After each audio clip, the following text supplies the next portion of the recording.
नमस्ते. मी मोड आलेले आहे ना मूग, त्याची भाजी बनवते आहे. हां, ते मुगाच्या भाजीसाठी आहे ना लागणारं साहित्य दाखवते. हे अद्रक लसूण आहे, हे चेचून घेतले आहे पेस्ट करून. हे मिरची मसाला आहे, कोकणी मसाला. हे मीठ आहे, हा कांदा आहे. कांद्यावर 2 बारीक बारीक कांदे घेतले. आणि हा खोबरा आहे, म्हणजे अर्धी वाटी खोबरं आहे, म्हणजे अर्धी कवड नारळाची. आणि हे टोमॅटो आहे. हे टोमॅटो 2 घेतली होती बारकी बारकी.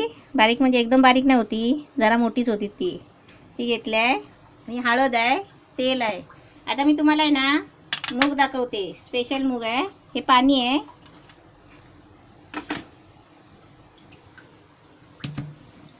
हे स्पेशल मूग आहेत. हे कसे माहिती आहे का, माणसं कशी झाडं उगवतात ना कुंडीमध्ये, तसे हे मी आहे ना मोड काढून असे टोपामध्ये ठेवले होते. ते असे उगवण्यासाठी ठेवले होते, म्हणजे त्याची म्हटलं मस्तपैकी तुम्हाला अशी भाजी करून दाखवीन. ते अशी आता मोड आलेले बघा, केवढे मोड आहेत. म्हणजे त्याला पानं पण आता आली असते. हे बघा 2 पानं आलीत त्याला. हे बघा कसं झाड आलं आहे. हे बघा, म्हणजे हे मूग आहेत ना, ह्याला बघा कसे पानं आले आहेत. 2-2 पानं आलीत.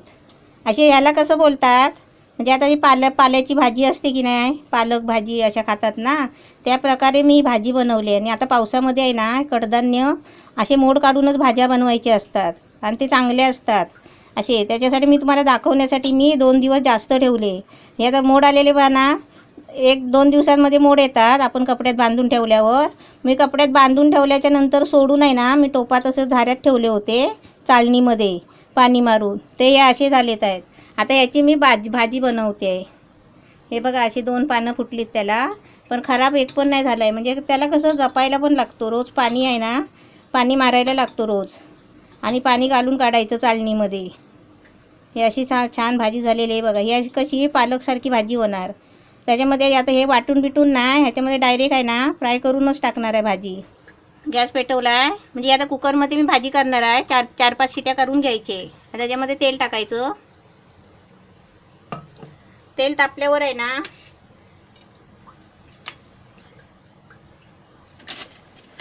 तेल तापल्यावर हा कांदा कापलेला आहे ना, हे 2 बारीक बारीक कांदे घेतले होते. हे बघा, हे असे. आता हे कांदा टाकणार मी त्याच्यामध्ये तेलामध्ये.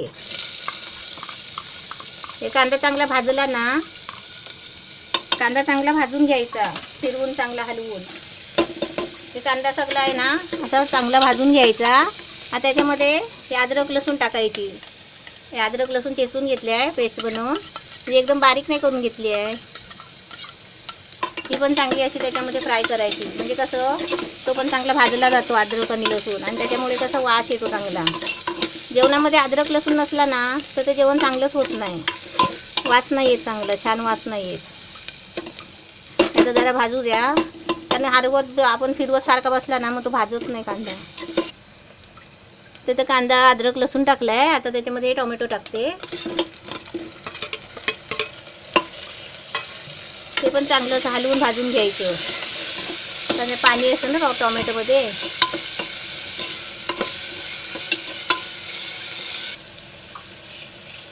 आता मी गॅस बारीक करते. हे असं चांगलं भाजलं आहे बघा, तेल पण सुटलं आहे.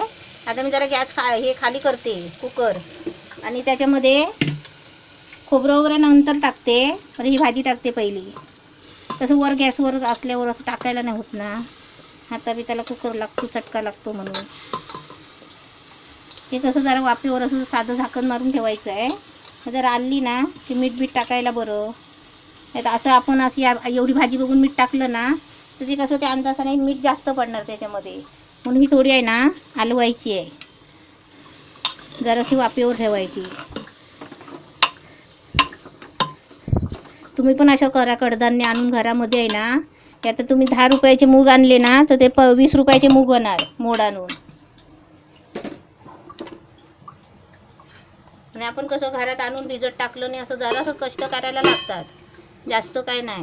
खाली भिजत ठेवायचं, दुसऱ्या दिवशी कपड्यात बांधून ठेवायचं, तिसऱ्या दिवशी पाणी मारायचं, जरा गटली भिजवून ठेवायची, आणि चौथ्या दिवशी ती खोलून आहे ना त्याची भाजी बनवायची. मग त्याच्यामध्ये कसं मोड आलेली भाजी आहे ना कशी करायची म्हटली तर, एक दिवस कडधान्य आणायचं, ते पाण्यात टाकायचं रात्री. दुसऱ्या दिवशी काय करायचं, ते दुसऱ्या दिवशी त्याची गटली बांधायची चांगल्या रुमालामध्ये, नाही तर चांगलं कॉटनचा कपडा घेऊन. आणि मग ती परत ती संध्याकाळी पाण्यात भिजवायची गटली उलटी सुलटी करून आणि चाळणीमध्ये ठेवायची. म्हणजे चाळणीमध्ये कसं पाणी राहत नाही ना त्याच्यामुळे. आणि चाळणीमध्ये ठेवली परत तिसऱ्या दिवशी आहे ना ती खोलायची गटली खोलून झाली की ते ताटामध्ये ओतायचं. आणि ते मग पाण्यात भिजवून आहे ना आपण त्याचं भाजी बनवू शकता नाही तर आमटी बनवू शकता. असं करायचं.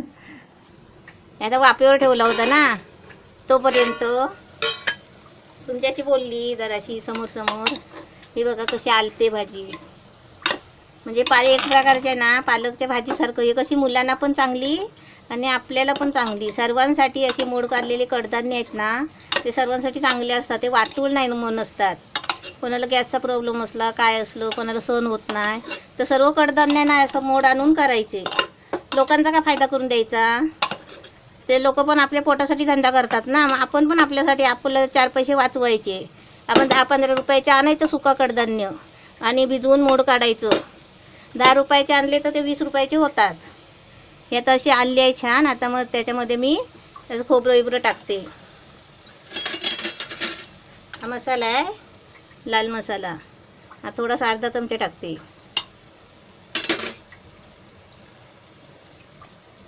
थोडीशी हळद टाकते. हळद आहे ही थोडी हळद. आणि चवीपुरतं थोडंसं. आता कसं हे बघा किती हल्ली आहे ती भाजी. आता आपण अंदाजाने मीठ टाकू शकतो. आता ह्याच्यापेक्षा कमी भाजी होणार नाही. आता ही शिजून आता एवढीच होणार आहे. आता आपण अंदाजाने त्याच्यामध्ये मीठ टाकायचं. आपल्याला लागतं तेवढं टाकायचं. मोडलेल्या कडधान्याची भाजी आहे ना छान लागते. आमटी भाजी पण अशी केली ना तर छानच लागते. हे खोबरं आहे. आपल्याला खोबरं नसेल ना तर बारीक केलेलं शेंगदाण्याचं कूट टाकलं ना तरी पण चालेल. आता मी थोडं हलवते. जरा हलवते म्हणजे ढवळते. तर खाली घेऊन तुम्हाला दाखवते. वरती ढवळायला नाही भेटत.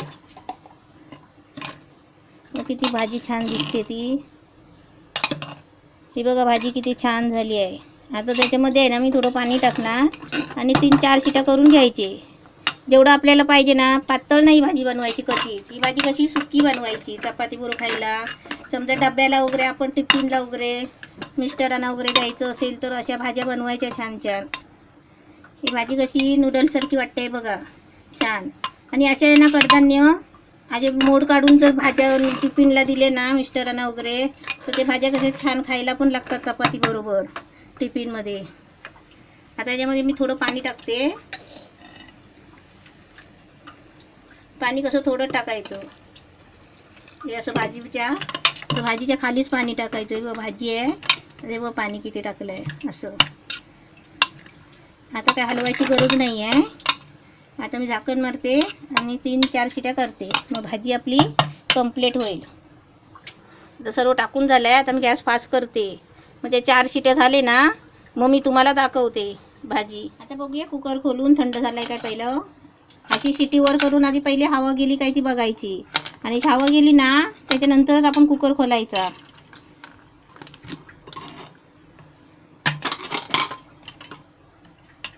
ही भाजी बघा मस्त झालेली आहे. आणि याच्यामध्ये असं पाणी आहे ना पाणी असेल ना तर ते परत जरासं गॅसवर ठेवून आहे ना ते पाणी पूर्ण सुकून टाकायचं. म्हणजे ती भाजी आहे ना चांगली लागते. याच्यात थोडं पाणी आहे तर मी तुम्हाला दाखवते. जरासं 2 मिनटं गॅसवर ठेवते आणि गॅसवर ठेवायचं आणि गॅस असं फास्ट करायचा.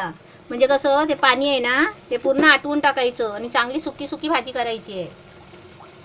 थोडंसं पाणी थोडं पण नाही पाणी ठेवायचं. म्हणजे ती भाजी चांगली लागेल मोड आलेली.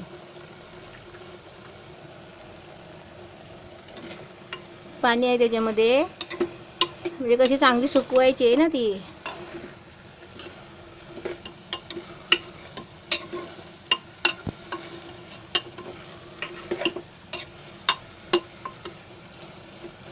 झाली ना चांगली सुकली ना मग मी तुम्हाला काढून दाखवते. भाजी छान झालेली आहे. ही बघा मस्त सुकी पण झाली आहे. आता ही भांड्यामध्ये काढून पण तुम्हाला दाखवली आहे. तर मस्त झाली आहे. आता त्याच्यावर थोडीशी म्हणजे कोथिंबीर टाकायची नाही पण तुम्हाला अशी आपली शो येण्यासाठी दाखवली टाकून. छान झालेली आहे भाजी.